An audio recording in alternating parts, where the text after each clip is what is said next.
Personal development is a lifelong process.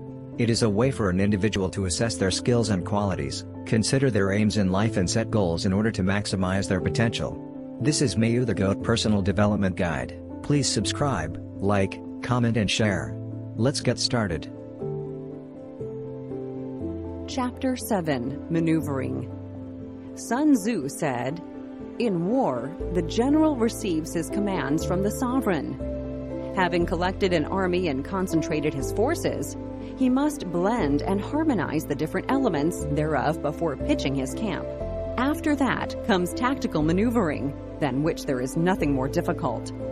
The difficulty of tactical maneuvering consists in turning the devious into the direct and misfortune into gain. Thus, to take a long and circuitous route, after enticing the enemy out of the way, and though starting after him, to contrive to reach the goal before him, shows knowledge of the artifice of deviation. If you set a fully equipped army in march in order to snatch an advantage, the chances are that you will be too late. On the other hand, to detach a flying column for the purpose involves the sacrifice of its baggage and stores. Thus, if you order your men to roll up their buff coats and make forced marches without halting day or night, covering double the usual distance at a stretch, doing 100 li in order to wrest an advantage, the leaders of all your 3 divisions will fall into the hands of the enemy. The stronger men will be in front, the jaded ones will fall behind, and on this plan only 1/10 of your army will reach its destination. If you march 50 li in order to outmaneuver the enemy, you will lose the leader of your first division, and only half your force will reach the goal. If you march 30 li with the same object, 2/3 of your army will arrive. We may take it then that an army without its baggage train is lost. Without provisions, it is lost. Without bases of supply, it is lost. We cannot enter into alliances until we are acquainted with the designs of our neighbors. We are not fit to lead an army on the march unless we are familiar with the face of the country, its mountains and forests, its pitfalls and precipices, its marshes and swamps. We shall be unable to turn natural advantage to account unless we make use of local guides. In war, practice dissimulation and you will succeed. Whether to concentrate or to divide your troops must be decided by circumstances. Let your rapidity be that of the wind, your compactness that of the forest. In raiding and plundering, be like fire.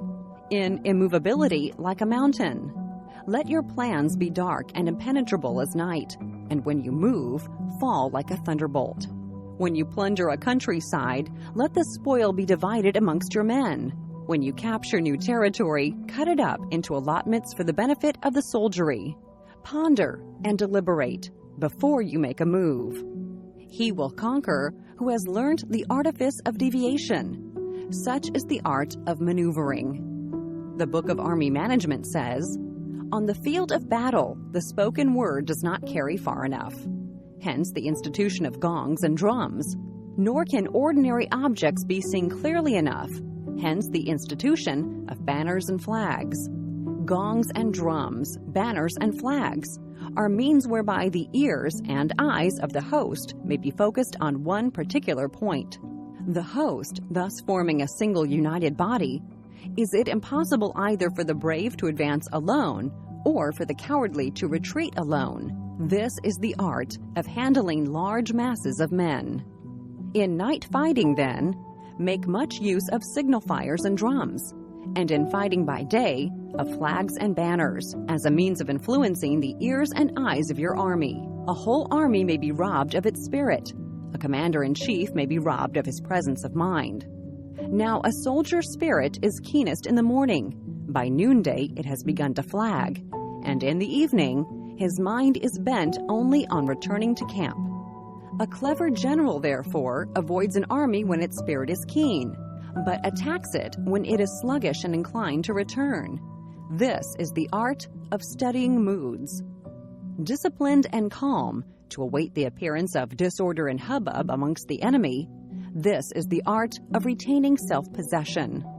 To be near the goal while the enemy is still far from it, to wait at ease while the enemy is toiling and struggling, to be well fed while the enemy is famished. This is the art of husbanding one's strength. To refrain from intercepting an enemy whose banners are in perfect order, to refrain from attacking an army drawn up in calm and confident array. This is the art of steadying circumstances. It is a military axiom not to advance uphill against the enemy, nor to oppose him when he comes downhill. Do not pursue an enemy who simulates flight. Do not attack soldiers whose temper is keen. Do not swallow bait offered by the enemy. Do not interfere with an army that is returning home. When you surround an army, leave an outlet free. Do not press a desperate foe too hard. Such is the art of warfare.